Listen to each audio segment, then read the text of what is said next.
Hi, Tammy. Hey Vince, how you doing? Good. What about you? I'm okay. Um,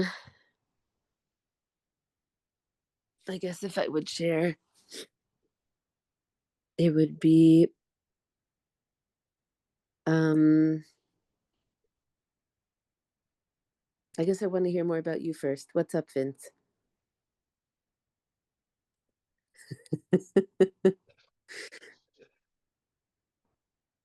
It's all good here.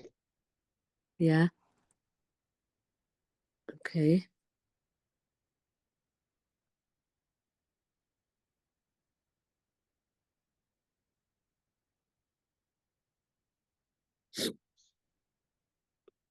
I am glad you turned up. I was sitting here just working while I waited, and nobody turned up. Wow.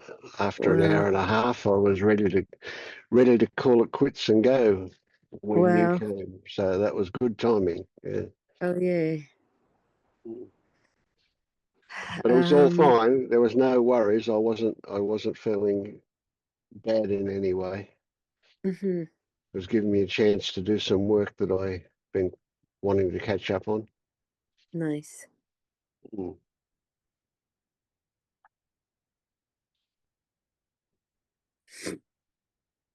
Mm,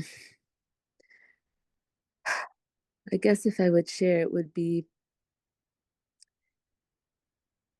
I'm still trying and stuff. I had some pretty harsh days physically, which translate into also emotionally. And I just had like at 1 a.m. last night, I had this insight of, I mean, it's not so new. It's just when these states arise, part of it is the seeking to solve them and the confusion and feeling awful, also mentally and psychologically. So it's like, it's all part and parcel somehow. Yes, there are times where I feel awful physically and I'm so fine mentally and emotionally and I'm at peace.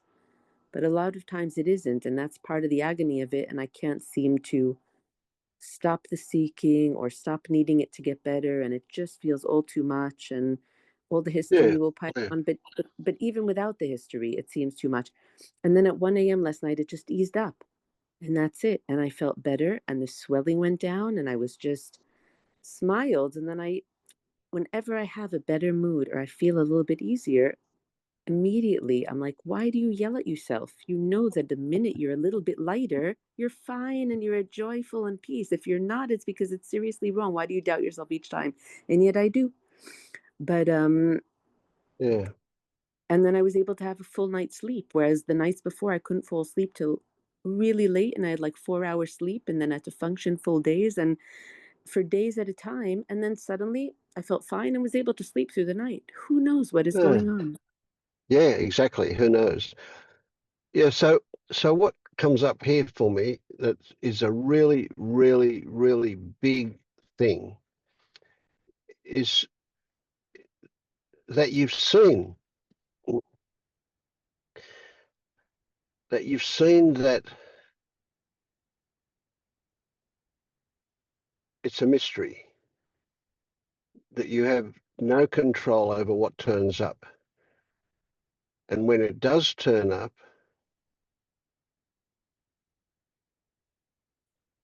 you've had two experience, well, more than two, of course, but yeah, you could probably divide it into two main experiences, and one is where you get yourself quite worked up about what to do about it, and the other one is not so easy to define, but it's something happens and you relax and things change for the better. Is that is Well, that accurate? Do you think? sometimes, yes, that is true. And that's been throughout my life. I have days where no matter if I'm in dire pain, I'm fine emotionally and I'm clear and I'm okay with it. But it Yeah, doesn't seem to, I don't seem to get a grasp or a handle on making those come more frequently. For example, before I spoke to you on Monday, your Monday, I had, this amazing experience where for 4 hours I was like crying on the floor, and then I started to whatever get in touch with my body, and it just all like disappeared and went round and just was fine. But I was like just connecting. yeah. But then 2 days ago it happened again, and I did all the tricks, all the tools, all the trying to And it didn't connect. work. It didn't work. I was just Yeah. in agony and desperation to solve the agony, and I couldn't stop either one of them. Mm. And then yesterday, I went into a place where I was able to go more deeply into the stomach ache, and it actually, maybe it was shadow work. I'd never come across that term really, or I had, but I'd never like looked at it because it Yeah, sounded scary, yeah. because I'm afraid of my own shadow. So I was like, literally, I've been startled by seeing my shadow. So um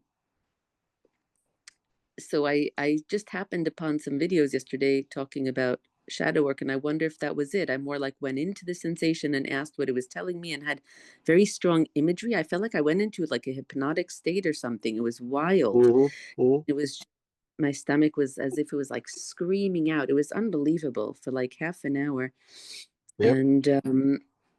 And something shifted again.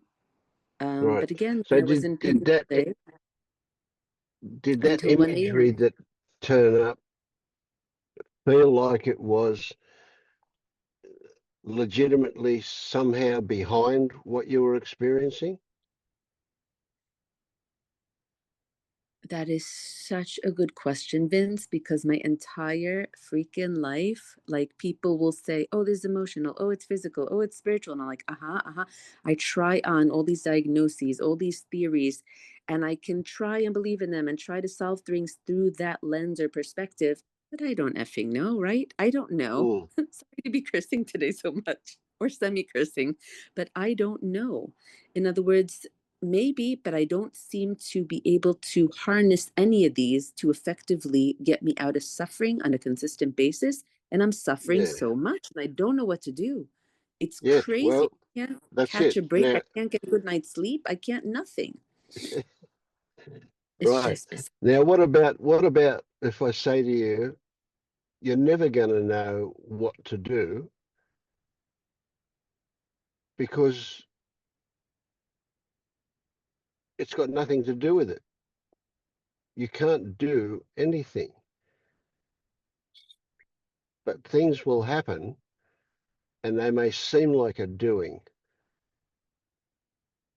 But the idea that if you can do this exercise or use that procedure or anything that you can come up with that's going to fix it, it just isn't even close to reality. So what can you do if you can't do anything? Well, we do talk like you can do stuff, but it's really the offering of the possibility that it will turn up as a result of talking about it. And of course, once it does turn up, if you go, I made it happen because of whatever, dot, dot, dot, right? Then, of course, next time it doesn't work. It worked because it turned up and you surrendered to it. And you can't do surrendering. You can't make yourself relax. The more force you apply to relax, the crazier it is, isn't it? Yeah. And So even when see, I there's try this, to not apply force, like no matter how I come at it, it doesn't consistently work. that's right, And most right. of the time it doesn't even work. And I'm like, what the heck? I'm trying. I don't know what's going on. But Yeah, yeah, that's right. So, and we don't know what's going on. This is a reality. It is a mystery the way these things work. And mm, now we can have stories about what they might be, but that's all beside the point. That's just something to entertain us. The mm, reality is that things happen. Mm. And what you are trying to do is to work out how to make things happen. But you see that that they will happen when they're allowed to happen rather than when we make them happen. So what when if something gets in the road of them happening, you could call that a blockage or resistance. Now, at the moment you try and make things happen, you create a blockage or resistance.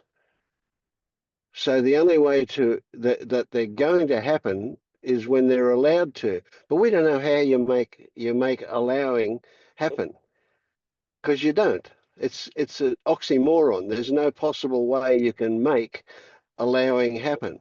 Allowing is the absence of making, of effort, of control. So when the thing that happened with me when I woke up was it I saw that I couldn't be a seeker and be awake at the same time. Now that's an intellectual thing that I tell you, but but but the consequences of that intellectual statement was boing, it happened. A shift occurred because Mm. the realization of the consequences got through. It bypassed any resistance, any blockage into a deep level, if you like. This is all metaphor. It's the only way we can communicate it. But something happened that you could also say there became there with the realization that this is it, came the recognition, the intellectual recognition that by the time I become aware of what's happened, it's already done. It's finished. It's happened. Right. So the sequence of events has to be that a happening occurs and then awareness of it occurs.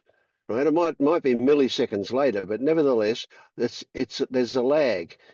Right. And so consequently, to want it to be different is insanity because it's already done. Right. Now, Mm. again, that brought about a shift of recognition that we've got to give up. There's nothing that can be done other than acceptance. Now, I saw that. Now, I didn't just see it, I felt it. I didn't just Mm. feel it. It was something deeper again, right? It rocked my world that the inevitability meant that any idea of wanting it to be different, of trying to control it, or of changing it is absolute insanity, which only adds to the insanity of wanting it to be different. It's a bit circular, that one, isn't it? But you see Mm. what I mean? It's like I can be insane or I can be doubly insane or triply insane, but to not be at all insane means there's only one recourse, which is surrender, total acceptance. Now, I mean, total acceptance and surrender both sound like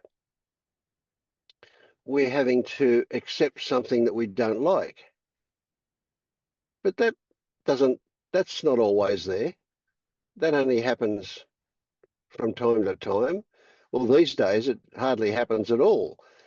But even back then, it did happen fairly frequently. Certainly not as frequently as you experience it, but nevertheless, the recognition that surrender is the only sane approach. Acceptance is the only sanity. Everything else is insanity. That led to a consequence for me. The effect of that was a giving up. And they're just words, of course. So what what was the experience of giving up? It was like, okay, okay, uh, okay. Yeah, okay. That's it. Hmm. It's crazy, isn't it? Yeah. And of course, it's we can analyze it a little bit, and we can see that we've been taught all our life to not accept what we don't want. We fight it. We want to change it. And sometimes change does occur, and then we can take credit for it. But then when change doesn't occur, well, we feel like a failure. We pull yourself up by the bootstraps. You can do it. What Yeah. rubbish. Yeah, It's very confusing because on the one hand, it's like there's nothing you could do. On the other hand, there's all these non-dual Zooms.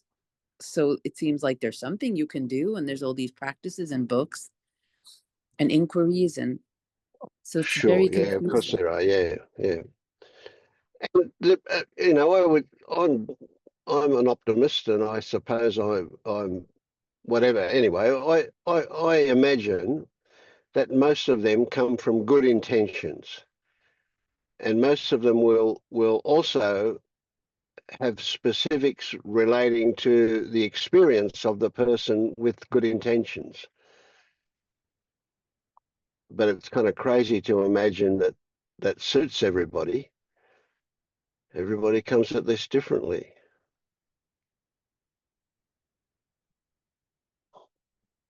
No, just in terms of the acceptance piece of like that there's nothing we can do. Is there really nothing we could do? Or there's so many practices, maybe there is something you could do, but you're saying that that might work for some people to actually do.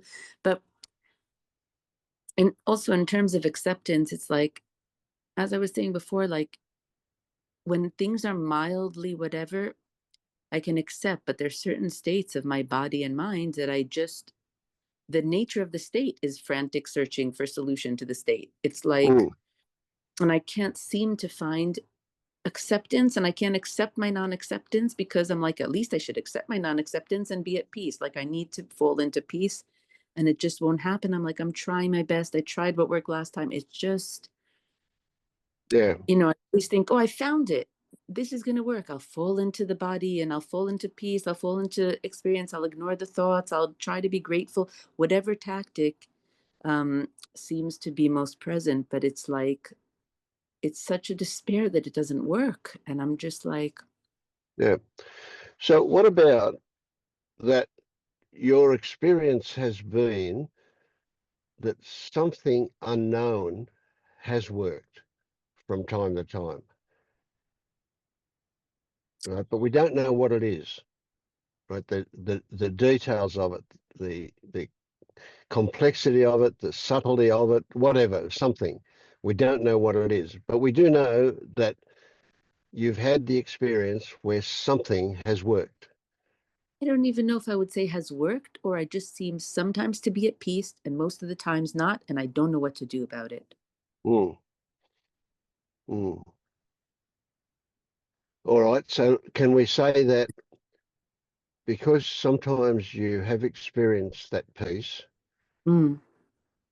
that let's imagine that there are certain conditions that have led to that. We don't know what they are. We're not particularly interested in trying to find what they are, or at least I'm not. You Mm. probably are. But, but just to say that conditions have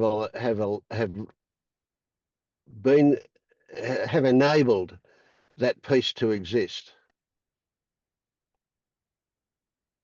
And if we accept that something, some mystery has aligned itself, turned up, been present, however we want to describe it, that's enabled that peace to be there. And it may, in fact, be the opposite to what we've just described. It may be not that things have lined up to enable peace to be there, but rather things have lined up to disable whatever corrupted peace. That could also be accurate. Hmm. Yeah. But something happened for you to experience that peace. Just acknowledging that, even without being able to say what that something is a significant shift. It's not like you're saying, well, what are you saying? It just somehow you're saying something that stops it being accessible to you. How would you let's talk about it. Do you describe it for me? What that when you have that experience, it doesn't really matter. You said your body can be in pain. There can be external circumstances that are unpleasant, and yet you feel peace. Yes, that has happened. Yeah. And then I'm mad at myself the 99% of the other time because 99% of the time I cannot access that peace and there's just frantic energy in the body and mind. It is so unpleasant. It's Yeah. impossible Yeah. just Yeah. to rest. So can you see that? Or two things there. There is the existence of unpleasantness in the body, and then you're so mad at yourself because you can't find how to get there. So can you let's remove that so mad at yourself part, because that's obviously going to make the situation worse. Correct? So I think I would just add to that description, it's that it's not just when it's unpleasantness in the body, it already affects everything because then there's contraction, then I'm not breathing deeply, and then that brings on anxiety, and then the whole Yes. system freaking out. It's not like, oh, there's some unpleasantness in the body. It's a Yeah, deep yeah, freak yeah. of the system. So that's what Yeah. I can't accept. A little bit of pain, I've been living with that my whole life, but a freak Right, out of yeah. the system, it's like I can't abide by that for more than a day or two. It's too much. Sure. Yeah, yeah, yeah, yeah. So you're adding to what I just said. So there are you can see the um, exponential increase in the unpleasantness because of the fact that one thing leads to another thing leads to another thing, and on top of all of that, there is this anxiety about not being able to do anything about it. So you can see straight away that there's a whole lot of things added to the original situation. So I don't like at 1 a.m. What I realized was I don't think I add so much to the original situation. I think the original situation's nature is part of the nature is the anxiety and the frantic search. I don't know if you want to call it anxiety, but the frazzledness, if you're not breathing well because you're contracted, you're going to hyperventilate. It's going to affect anxiety, depression. In other words, it affects the brain as well and the thought processes. I don't Oh, think that absolutely. I Yes. Yeah. I caused get that. that. Yeah. In Yep. other words, I think it's physiological. I think it's first arrow. That was my insight at 1 a.m. It's all first arrow, I think. In other words, I can try and find peace around the frantic anxiety and hysteria, whatever you want to call it, but I don't think that I'm even causing that franticness. You know what I Yeah. mean? Okay. Okay. All right. So let's accept that as first arrow. I'm not so sure, but that's irrelevant. If we Yeah. accept it as first arrow, then that's the one that you can't do anything about, right? That's Yeah. there. If it's physiological, it exists for whatever reasons it exists, but it does exist. It's there now. There's no getting away from the fact that it exists, that it's currently your experience. Yeah. Correct? Yeah. Yeah.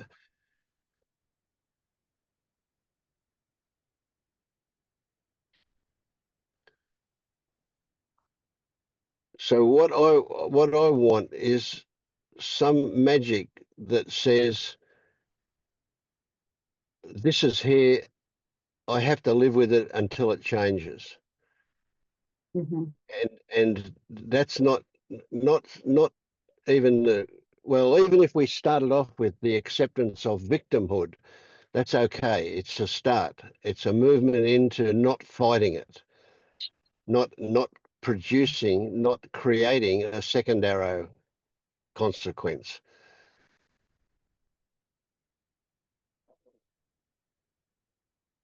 Now, what I believe, and I don't know if this is something you've experienced, I suspect you have, but anyway, we'll try it. And that is that with acceptance of that first arrow stuff, it changes.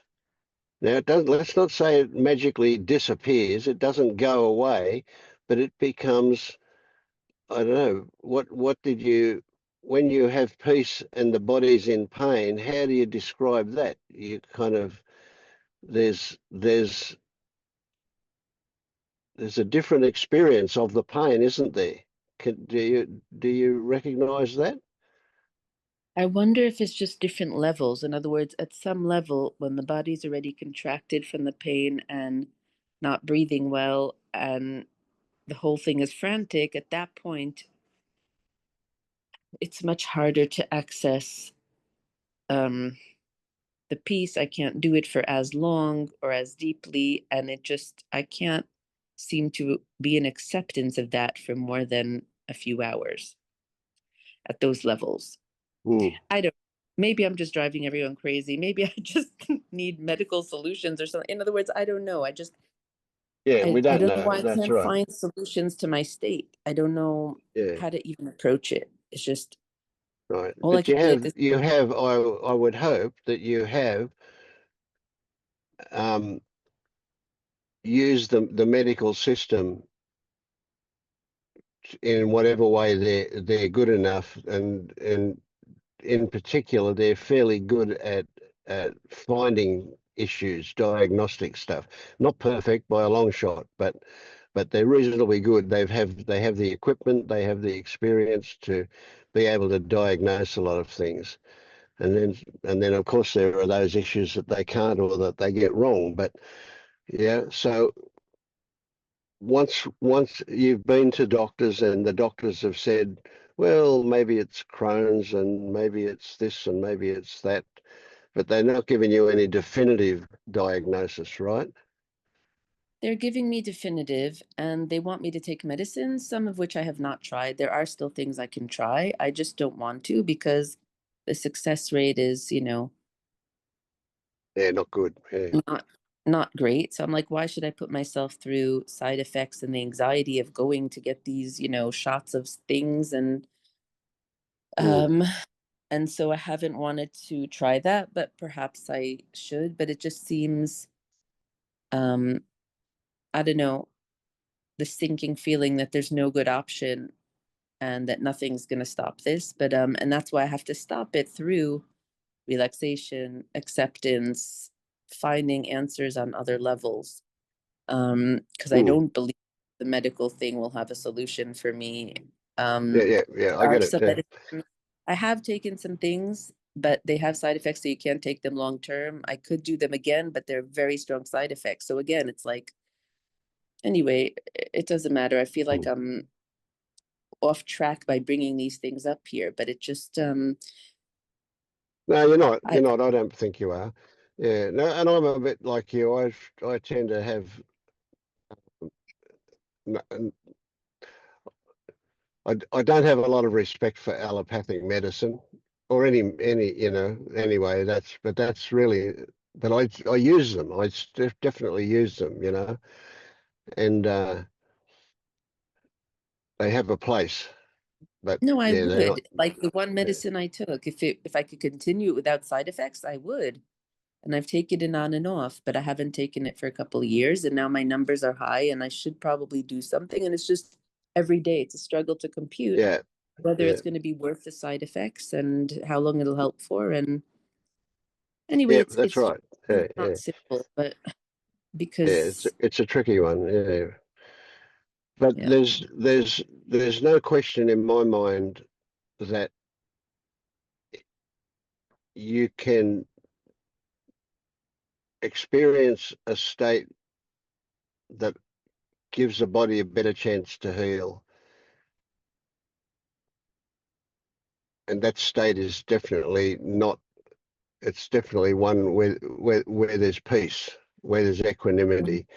That Mm-hmm. that allows the body's functions to work better. But it's really important that if you it's depending on, of course, how dangerous and the potential for problems, that you use the medical system where it's appropriate. That's all. Yeah, it's a tricky one.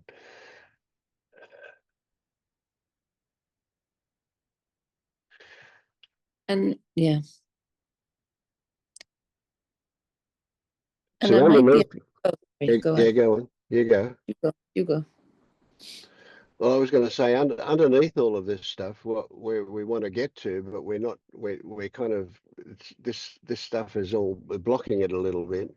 Is we want to get to start to look at the illusion of a self, actually, who this is happening to, and who can have an effect on things. So that's so what this is all about at kind of a different level to where we're working is all about identification. So the idea that there is somebody that is being affected and that somebody that can control these things, that's the illusion that creates a lot of this suffering. And we don't know whether it's we to call it first arrow or second arrow stuff. It's ideally it's second arrow stuff in most cases, but it's hard to define it. It's hard to be clear about that kind of stuff. It's something that you can only experience. But so I'm not meaning to confuse things by going there at this stage. I'm just saying that that's something that we need to get to look at, but we've got to kind of clear the decks a bit before we get there. That's all. And they're not clear. There's a they're cluttered. A lot of trip hazards. Yeah. So you're saying that we need to clear up some things about first and second arrow before we can go to identity shift? Well, we need to, yeah. Well, so we'll get to the identity shift by recognizing that things like intention and control, uh, and responsibility, moral compass, all of those kind of things are created and added to the actual experience of the physical being that you are, the meat suit part. So we'll kind of come at it from that angle rather than go straight to the idea that there's no self. We don't. If so, I mean, if you were to accept that there is no self running the show, then it's very easy to bypass, to use the mental process of that to change your experience, which for you would sound like at least that would be some kind of improvement, but it's a dead end road to go down. It's not really of value in the long term. It only has short term effects. So what we're looking to do is to create a good foundation for the recognition that there's no self running a show, that identification is always with a conceptual being. The nature of identification is that it can only be with an idea. It can't actually be actual. Thing I lost you there. You said that something would just be short term and wouldn't fix things. What were you referring to there? Yeah, just the intellectual knowledge that there's no self running the show. Ah, you mean intellectually? Mm-hmm, mm-hmm. Yeah, yeah. So once it's experienced that there and that experience is not going to be something you fall into and is there permanently, but you will at this stage you will only experience short-term uh, moments of recognizing that there is no self there. But you can see quite clearly at an intellectual level, I imagine, that for you to feel like you have control has to have the basis of there being somebody there who can control. Would you agree?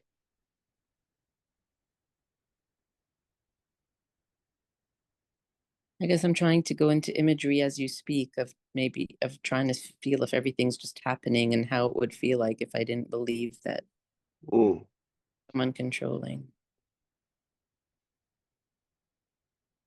Yeah, so let's not even go as far as to say there is no such thing as control. Let's be very clear that it's circumstances and conditions that are present and their alignment that creates what we call control. Right? So there are it's a version of cause and effect, if you like, but not as simplistic as the cause and effect that we mostly believe, where one or two things cause an outcome. Right? In this case, the reality is that 1,000 things all add up to cause an outcome, but it is still a cause and effect kind of situation that causes happenings to happen. And there are a lot of things involved in all of that, some of which appear to come from us. So when an intention turns up, we might, for example, see that intention has got something to do with an outcome that turns up later. But it's simplistic to imagine that the intention was summoned willfully and that the outcome was the result of the intention. It's just the intention turns up for a whole lot of reasons, and it just happens to be one of a whole lot of reasons why any happening might occur. But still, the mind will grab a hold of the intention and reduce it to that simplistic level and say, I had the intention and I caused that to happen, and therefore good on me. That's part of the illusion, isn't it? Mm. Or at least I see that. Do you see that? I hear you, and sometimes I see that things just arise. Um, I see it. The words arise, the emotions arise. I do see that. It still does feel when I come back to myself or come back to my sense, it does still feel like, oh, okay, that was a nice cul-de-sac. Now let's get back to running our lives. But there are moments where I see that I just feel like maybe witness consciousness. I don't know if you want to call it that, but I'm just there watching Yeah, everything, or I yeah, don't know if I'm there watching, but yeah, something like that. I'm just watching yeah. everything around.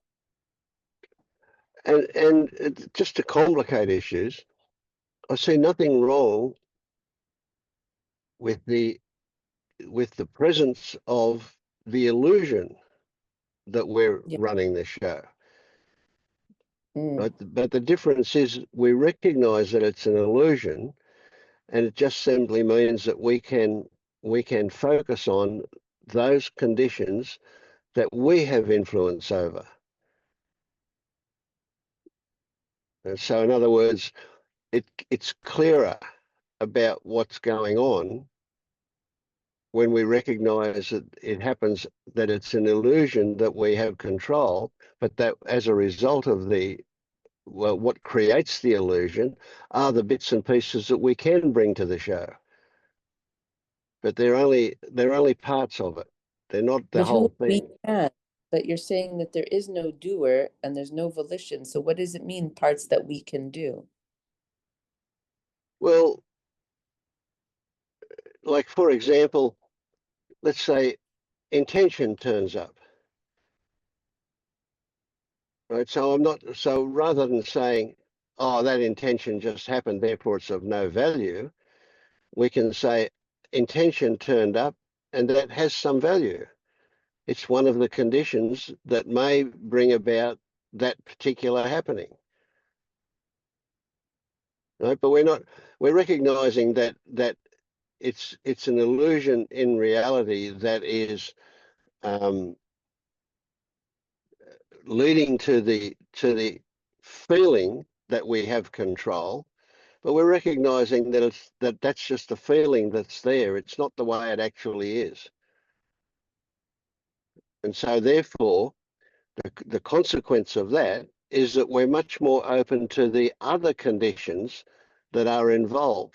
Whereas if we think that it's an actual control, we tend to have blinkers on about the other things. And so our perspective is a lot narrower. Therefore, possibilities are limited.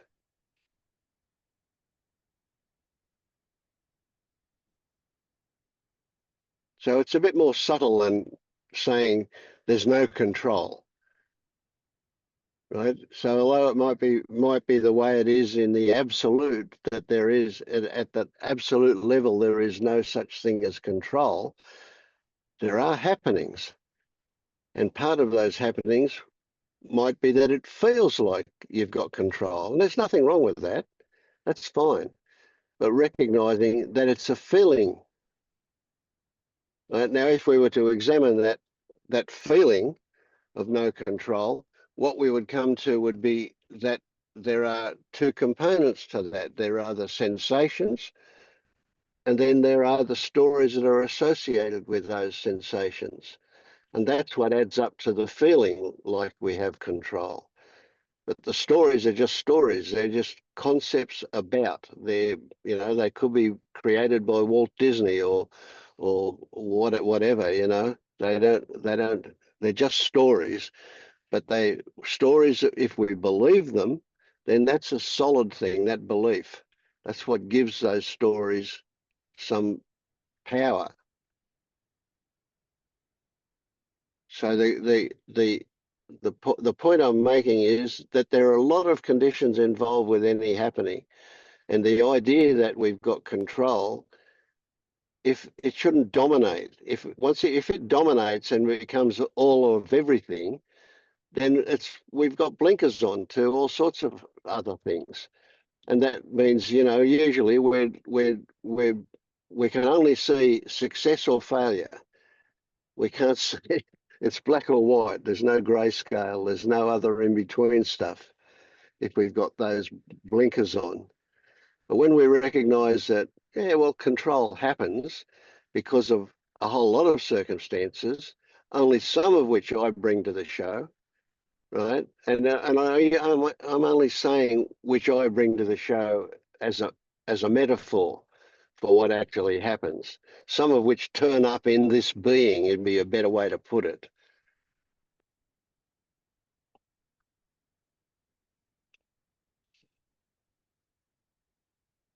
But the illusion that I did it, I was successful, or I failed to do it, not helpful.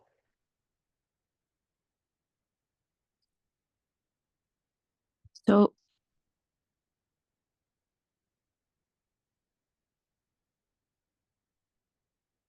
I guess I would say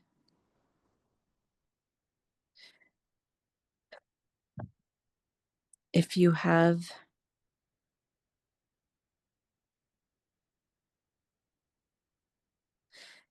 you're saying it would be helpful if I had that shift to realize that there's no one doing here to do anything.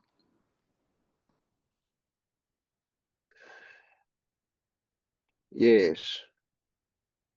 but I want to temper it with a bit more detail about that. So I, there is no value in just knowing that intellectually. It's a realization of what is actual, where the value is for you, and then it would be a huge shift. So can we do that now?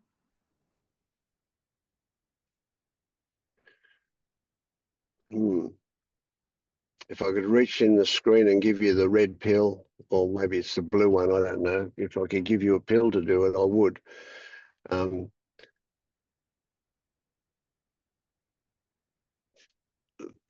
but okay, let's say that the fact that you ask that is a very positive sign, in that indicates to me an openness in you for the possibility, and that's big, that's huge, and that's you already on the way to that. So how do you get the realization? How do you recognize the actuality of that fact? It's by seeing how things actually work. And this is what we've been focusing on for most of the time that you and I have been talking. It's to see that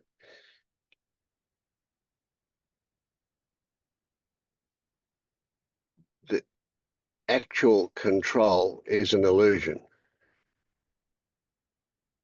The sense of control is real,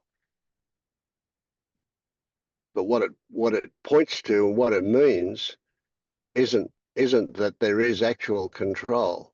It's just a feeling that there's control, which is very, very understandable. That's the way you've been brought up. That's the way you've been conditioned. That's the way the world believes things operate, or a large part of the world anyway.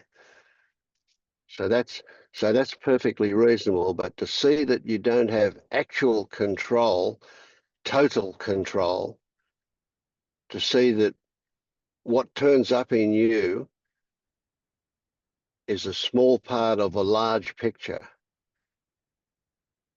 And I suspect that you already see that.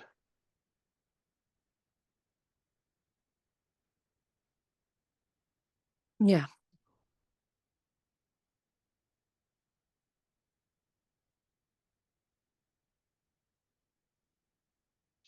So how does that make you feel?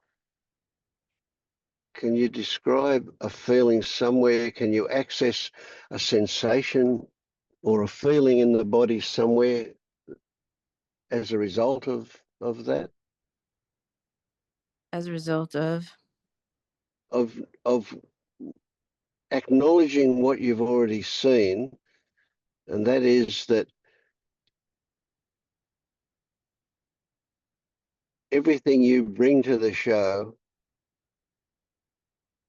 all of your intent and all of the energy that you generate, all of everything that you bring to the show of life, is a small part of what actually happens, what is actually involved.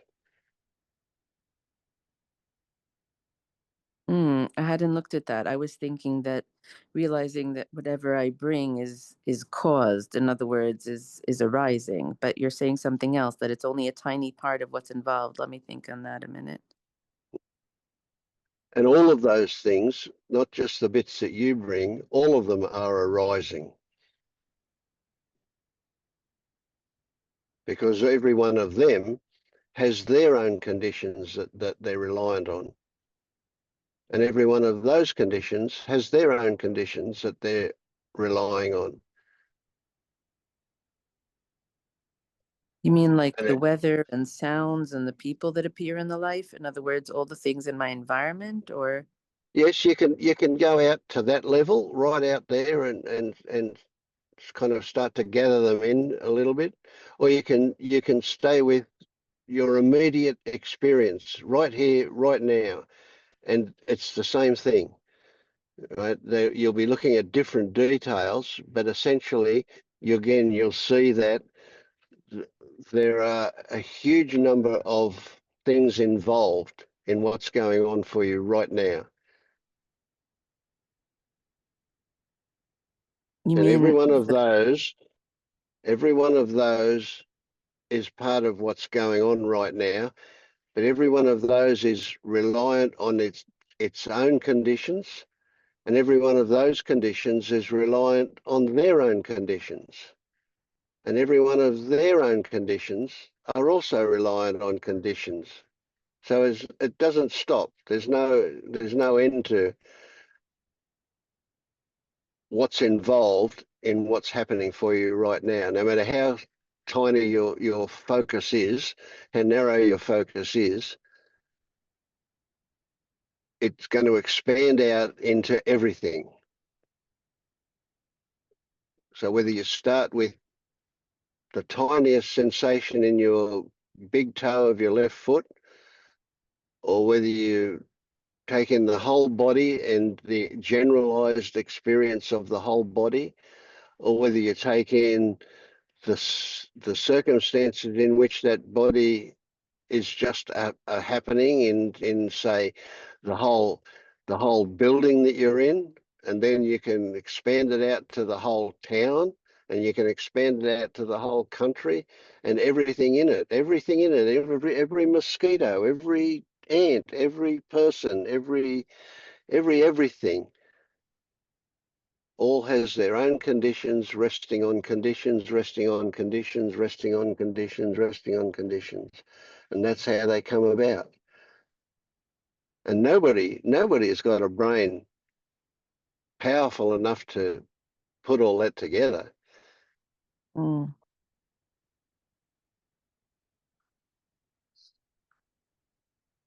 Conceptually, you can say, well, maybe it's God's brain is big enough to do that.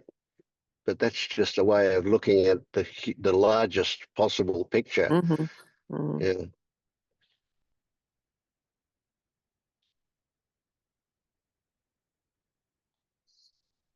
So don't go too big to start with. It's just start with what your current experiencing is,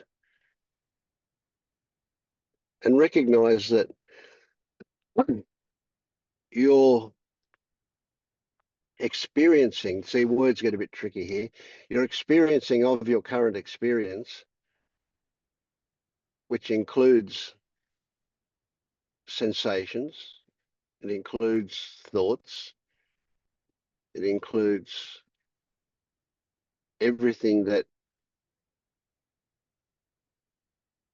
surrounds you, everything that you're immersed in, if you like, that all of that is controlled by nobody. You know, who controls the temperature?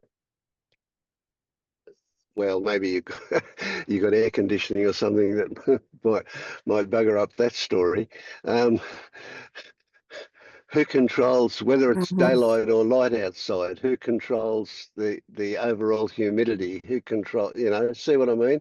These are all things that are dependent on much bigger picture things. You know, low pressures and high pressures and clouds and water vapor and all sorts of things are involved in all of that. Right? So it's easy to see that nobody actually controls the weather. The weather controls the weather. Well, you know, the weather is a happening, isn't it? Yeah. For a second there, when you were talking, you always talk about causes and conditions, but for a second now, when you were talking, I was really seeing it all, and it just seemed like impossible to even try and make a motion in any direction because everything is just completely out of control. In other words, Yes. everything is just caused. So I saw that for a second. That was quite overwhelming, but very cool. But Mm. Excellent, excellent. And so the ramifications of that seeing. So even though the seeing is finished, even though that little shift, just lasted a short time, the ramifications of it can permeate through you. You can hang on to what happened in you for that moment, for that second, that for that very short period of time. And you can realize that that's actually a reflection of a bigger picture. That's a reflection of everything. And there's a little shift. And you saw, and it's this is just a story we overlay on it. When you were having that little shift for that moment, for that few seconds, there was nobody there. You were just seeing, you were just seeing.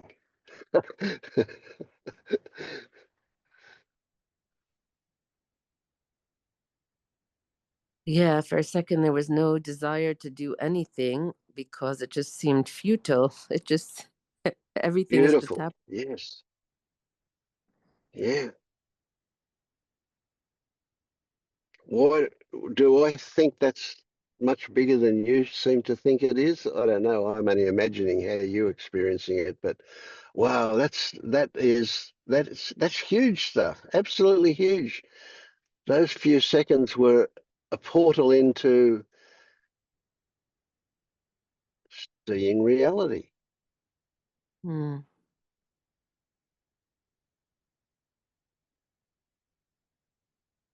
Now, of course, the very what frequently happens is straight away, oh, I want to hang on to that, or I want to get back to it. Well, forget that. That neither of those things are possible. But that doesn't matter. That you had that experience is what's valuable. Hmm. That's where the juice is for you, and that can't be described. I mean, that's more complex than trying to explain the taste of chocolate to somebody who's never had chocolate.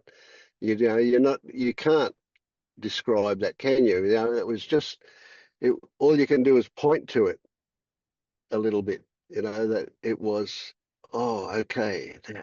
Right. I call it a shift because it's a shift in perspective, but the consequences, the world that opens up is absolutely huge.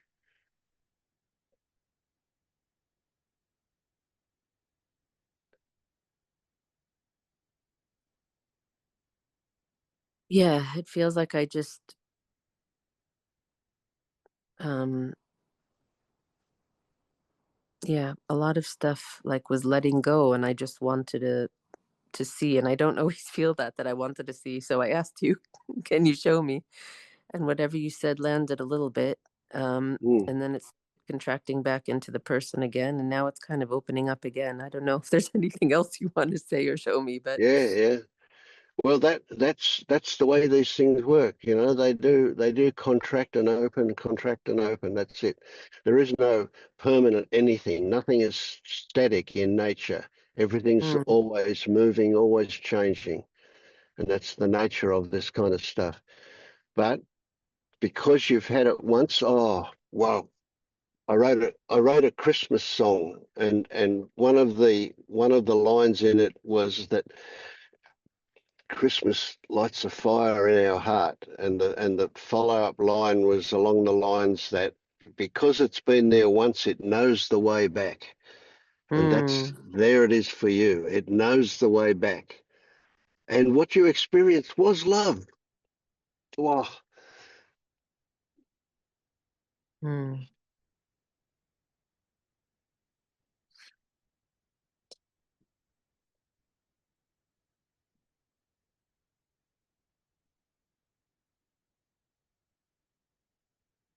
I teared up then. It felt so good. Mm. Mm. Yeah, just the absence of suffering, the absence of fighting, the absence of any efforting. But Do you live there? Or is that just glimpses that you have and then you go back into contraction and feeling like a person? Or can I live in that openness of feeling like it's all just happening and there's no need for the body to contract and be in tension of needing to do? Can I always see that everything is just happening? Or do I have to live as a person again, like now? You will contract back into a person,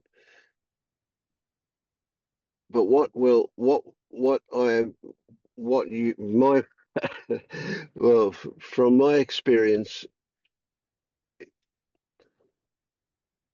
those moments get triggered, um, and they can be triggered by a whole lot of different things, and they become more and more available.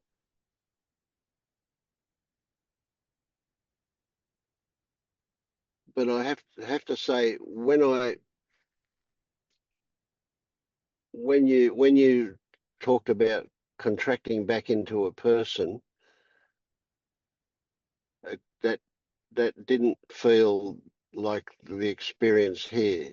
So Mm-hmm. what I'm kind of, and you've got to be a bit careful if I tell you my experience, that you don't aim for what my experience is, because your version of it may most likely will be different. But Mm. I'm no, I don't feel like a person a lot of the time, but I'm also not consciously living in that place that we just talked about. It's Mm. accessible, very definitely accessible to me, and your experience brought that on for me. That's why I teared up. It was just an overwhelming feeling of love that happened with that. Um, and so, but what my experience is, this is going to sound a bit weird, is that I disappear. I I don't I don't know that I'm anything until something gets triggered. So certainly I can contract into a person, but it's when I'm triggered into that by something. Like, do you just watch things happening and you don't feel like you're doing? Yes, that's a pretty um, clear experience here. Um, I recognize stories about doing when they turn up, um, as just a way of describing what's actually happening. And what's actually happening is what's just actually happening. So you could take any moment of my day and you could describe it from a whole lot of different perspectives. And one of those could be that normal perspective where, yes, we have control and we're deciding to do things or whatever. But even if that's happening, there's a recognition here that it's the circumstances that run the show. Mm-hmm. Yeah. So you're always seeing what I was just seeing, that everything is just happening and everything has its own causes, and it's you would never think like, oh, like get tense in the body like I live in, like in a war zone all the time of tension of like I must make something happen or something. Well, I guess maybe your personality is not frantic like mine in that sense anyway. So your body wouldn't clamp up and want to save or do or fix, but Yeah, I can't remember if I ever was like that, because I can't really remember much about the way I used to be. Um, it's just a bit of a story now. Um, so yeah, I don't know. Yeah, his personality definitely plays a part, and that's got to do with everything involved. My conditioning as well as my DNA. Um, so yes, I but do you feel tension in the body? Like, okay, now I have to take a walk, or now I have to walk the dog, or now I have to go and drive somewhere. Or, oh no, there's traffic. Do you feel that? Or are you living just watching everything happen? Or do you feel like you're doing? I feel like I'm a reaction bunny. Mm. So So I would very rarely instigate walking the dog, but my wife does all the time, every day. She will say, "Well, now we'll walk the dog," and I say, "Okay." Mm-hmm.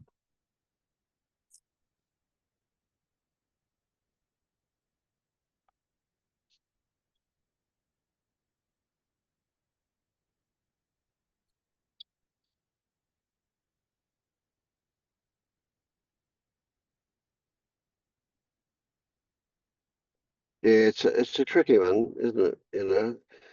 So, for Any other? example, Yeah.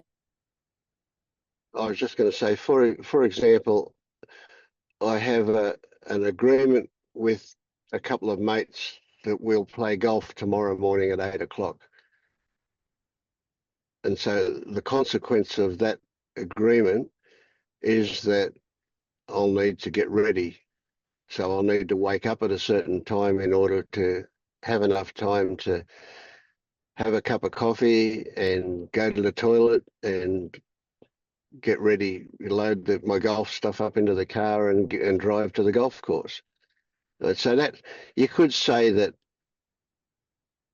I'm in control of that, but I don't feel like I'm in control of that. I feel like that's just something that we've agreed to and it will happen. Mm-hmm. Now, of course, something could come up to interfere with that. And if it does, I'll roll with it. I'll go along with that. I won't fight it. And if it does, something did turn up to interfere with it, I might even feel disappointment. But I wouldn't take it any further. I'm not going to get angry about it.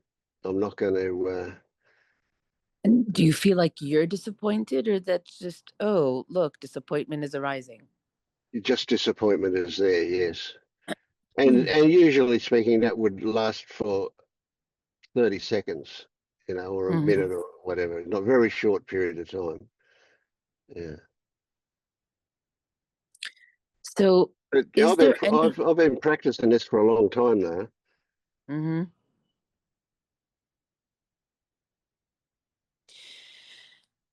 So, is there anything that I can else that I can see right now, or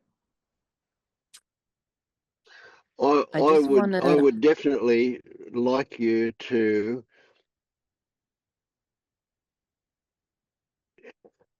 mm, reactivate the memory of what you experienced every time the idea turns up to do it, and that could be happening more frequently for the next little while and then probably reduce in frequency. But nevertheless, the more you do it, the better, the stronger it will be. It's a memory, it's a reconstruction, but that reconstruction will actually bring back the feeling. And then I want you to anchor the feeling, right? Notice where the feeling is in the body, what it feels like, and notice that it's not really definable, not that specific, right? But it's a certain kind of flavor of a feeling more than an actual feeling, if you know what I mean.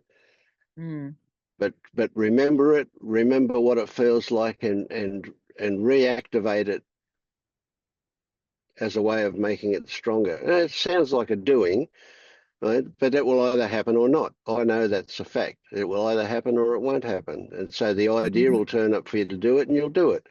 And then the idea won't turn up for a while. So yeah, that's it.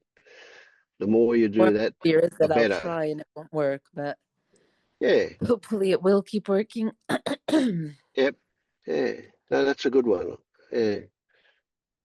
And that's a bit of a shortcut too, to anchor the feeling. Hmm.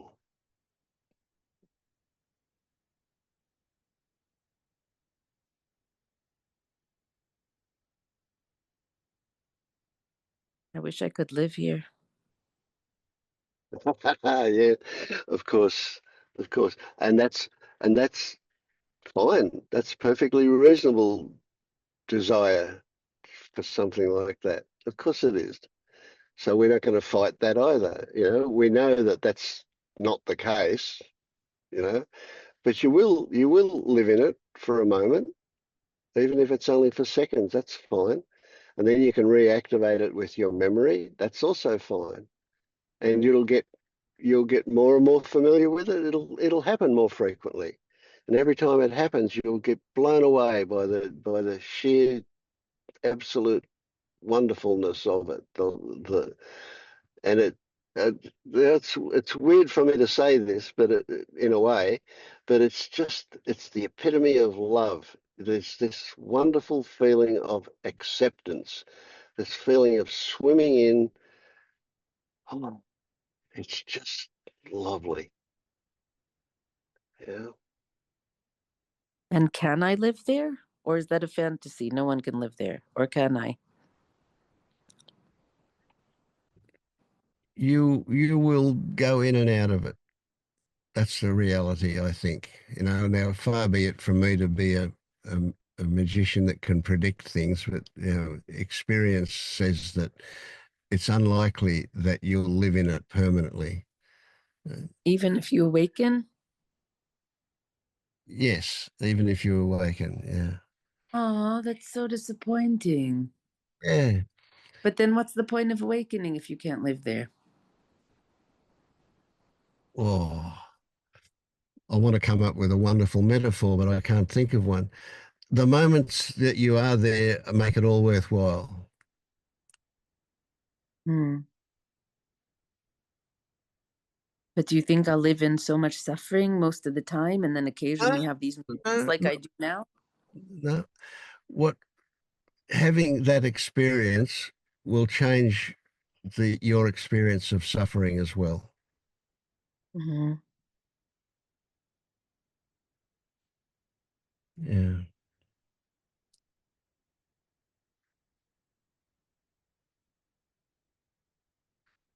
You could also, I mean, I don't want to introduce a downer for you, but you probably can't actually operate in society if you lived in that state all the time.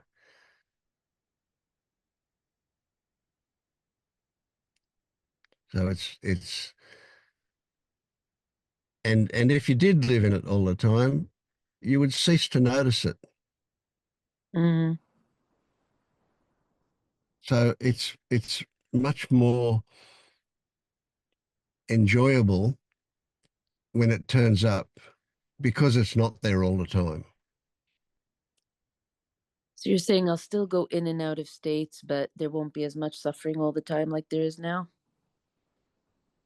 And I would say that you'll get to the point where none of your suffering will be the way it is now, Hmm.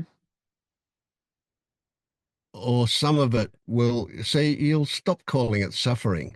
So those times when your body's in pain but you're at peace. Would you say that you're suffering there? No, Oh, I'm okay. yeah, you wouldn't call it suffering, would you? And No, yet it could be described as that, but it's not. What's missing is some component of, oh, the frantic energy isn't there. yeah, The yeah, yeah, absolutely. Yeah.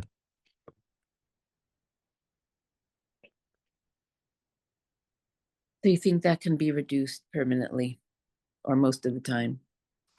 I I would rephrase it to say it it will change. It will go away from it'll be different to the way it was. For, Hmm. yeah. So remember this saying that I just love this one that people will often say after awakening, nothing changed, but everything is different. And that makes absolute sense to me. And maybe you'll grok what that from experience as well. Well, if things look the same, but there's no frantic, hysterical, suffering energy, then that would do it, I guess. Yeah. That's yeah. Unless they mean that I still have the frantic, hysterical, suffering pain, then that would not be okay.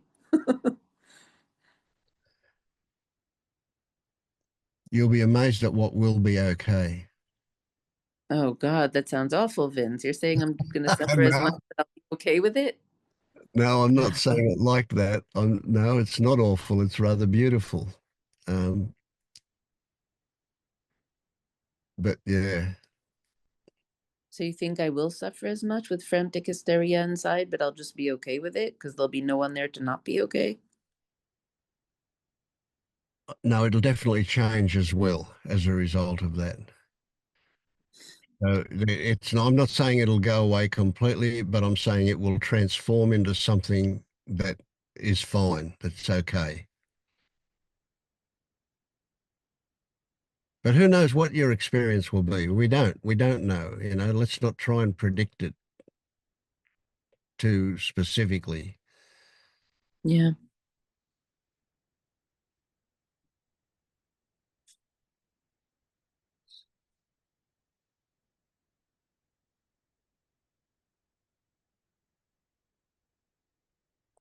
So just try to get back to peace, and if I can't, I can't. Don't try to get back to it as much as recognize that it's possible, Yeah. and that is most likely to invite it in rather than putting effort into trying to do something. That just creates blockages and resistances. Okay.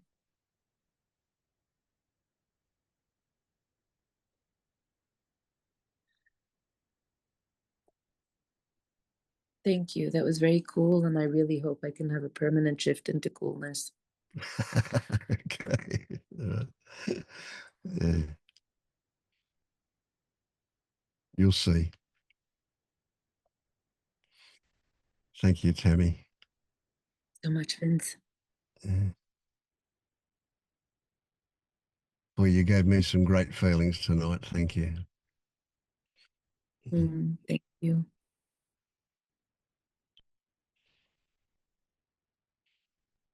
How's Jed?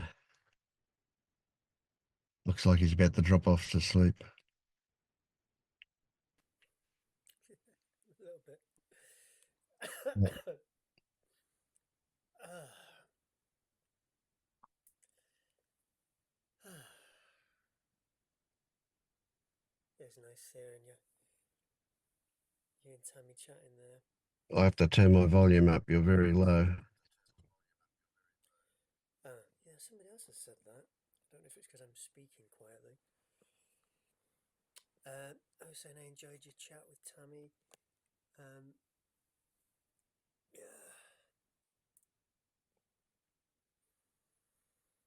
Hmm.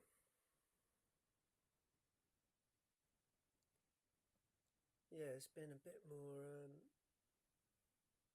Your volume is still really low, Jed. Is Maybe it? I wonder why. if you go into Uh, settings in Zoom, you can probably turn up your input volume. okay.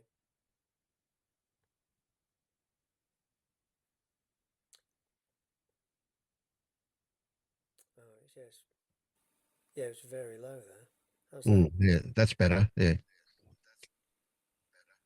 Still a bit low? Yeah, How's no, that? that's fine. That's fine. Yeah, I can hear you nicely now. Okay. Yeah. And now I've got a bit of echo, but we'll put Yeah, up that with was it. very low for some reason. Ah, let me echo as well. Okay, I'll put these on.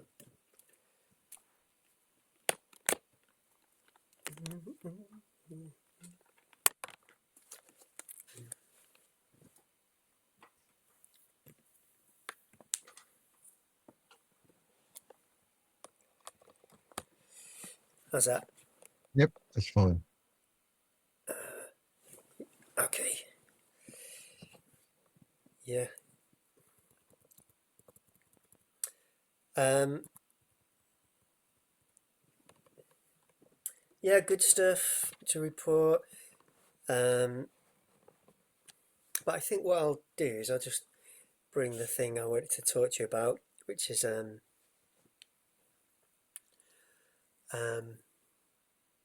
so I've got this trouble with my eyes, as you've seen. and skin in general. I have eczema, and I've been using a steroid for years, steroid cream, Yeah, and yeah, me too. Yeah. oh really? Mm. Mm. So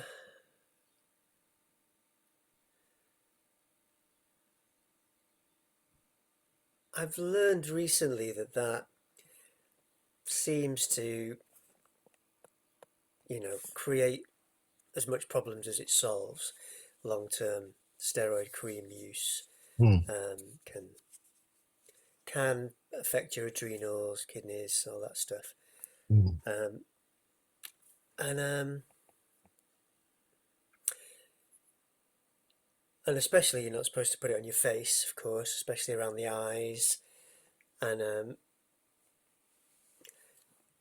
so I feel like I'm in a situation where every time my skin's sore and I want to say ugly, and this is the point of it, around my eyes, I it seems like I either put the cream on or I leave it and it looks really raw and angry and sore and all that. And so what comes up for me is, what would it be like to not use the cream and just be with the sensations? And actually, I can generally be with the sensations, um, but where I resist is um, the way it looks on my face. And so, like, I've got a party tonight, and so you know, I've been kind of timing when I use the cream because I have to have breaks, a few days off. And so I'm just becoming more aware of this, what seems like a sacrifice of long-term health for short-term physical appearance. Um, Mm. and I guess that just seems like a strong identification, attachment, resistance, all those things in some way. Um, yeah, so I just wanted to lay that out and Mm. see what comes, see if anything comes for you or for me. Yeah, yeah. Well, I certainly know about that stuff. I mean, I Mm, back in 1968, I think, thereabouts, I got discharged from the Navy with incurable exogenous dermatitis. mm, And that was after the Navy paid for me to see specialists in Melbourne and in Sydney.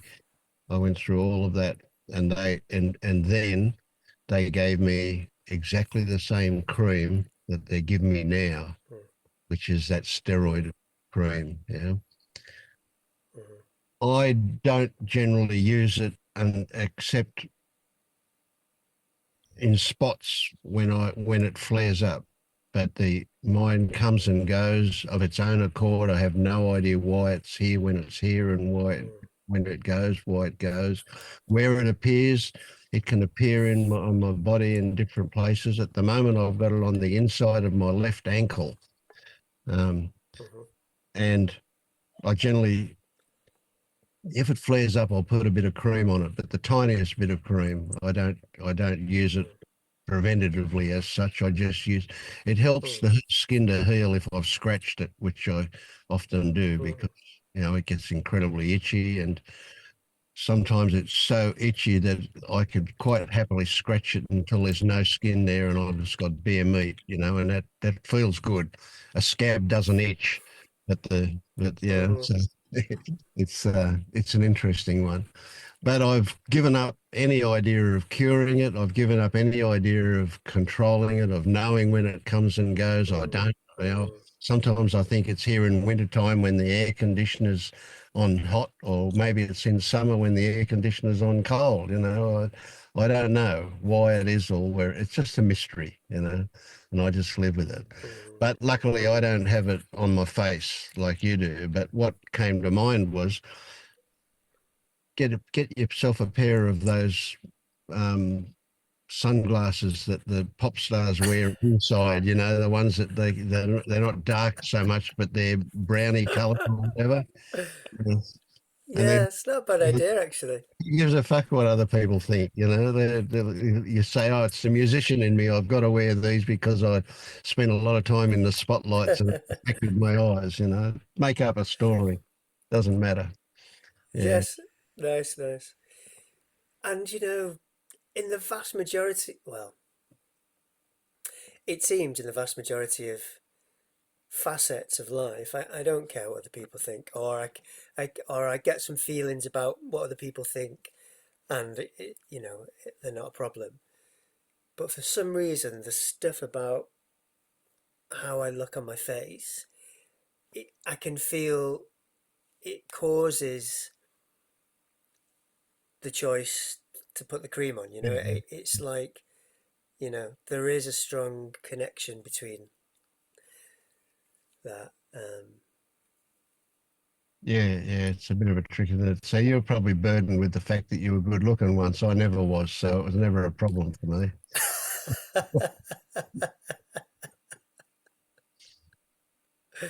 Yeah, probably something like that. Yeah, yeah, it's interesting, and going through the a transition, I suppose now of uh, um, getting to a point, and maybe it's to do with this stuff on my face or age, where I feel like I'm kind of slipping out of the game, with women. Basically, I mean, I'm not trying to get women because I'm in a relationship, but still, there's all that stuff around Yeah. it, and uh, so yeah, maybe I'm just being interested and noticing all that stuff as it happens, and maybe changes. Yeah, it's good to say it out. Mm. Yeah. There's particularly that stuff about how I imagine others see me is a wonderful opportunity for recognizing identification with that illusion. Mm. Yeah. Yeah. Yeah. And we don't try and not do it. We just recognize it when it's there, and it will Mm. dissipate. It'll go away. Yeah, Yeah. it's part of the Yeah. trick of this thing. Yeah. Yeah, that's right. And not needing to hurry it along or anything. Just Yeah. Yeah. I mean, we yeah. don't have any control over it. It'll come up as often as it comes up, and however strong it is depends on Mm. all of the conditioning that we've been through, and so on, all sorts of things. Yeah. So yeah, Yeah. it's just really interesting to just kind of watch it, let it, observe it as it happens. Yeah. Yeah. Yeah. Yeah. That's right. Um, yeah, it seems interesting that now now we've said it. Now you've said it. It's like, yeah, of course, that's what is the way to go with it. But it seems interesting that there are these little areas of life that kind of haven't been integrated into that attitude. Do you know Yeah, yeah, yeah, where? yeah. Yeah, and you'll keep discovering them until they are. Of course, they thin out, but yeah, they're there. And sometimes you can go for years and not realize until something gets Mm, triggered, and then all of a sudden, boom, there it mm, is. Yeah. It's amazing how much stuff exists only as potential, and sometimes it never gets activated. Yeah. mm, mm. One day it does, and all of a sudden it can be a surprise because woof, here it is. thought I got through all of that stuff, and there it is. Boom. There it is, yeah.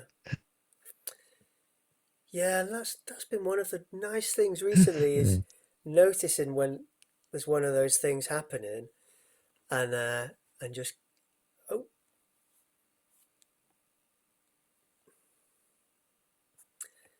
lost you there for a moment.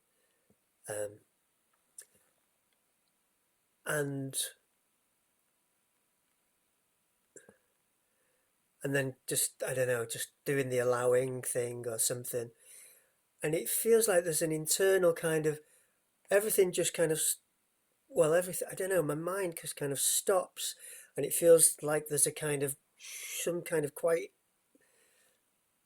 I don't know how to describe it, like quite an intense internal process happening.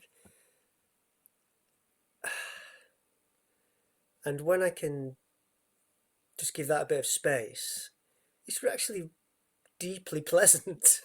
Mm. Yeah.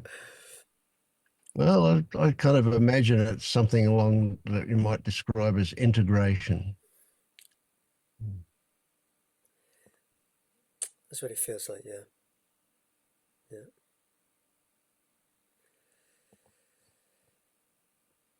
Hey.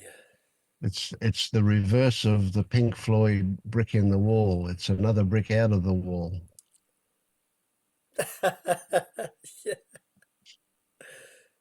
Yeah. Yeah, nice metaphor.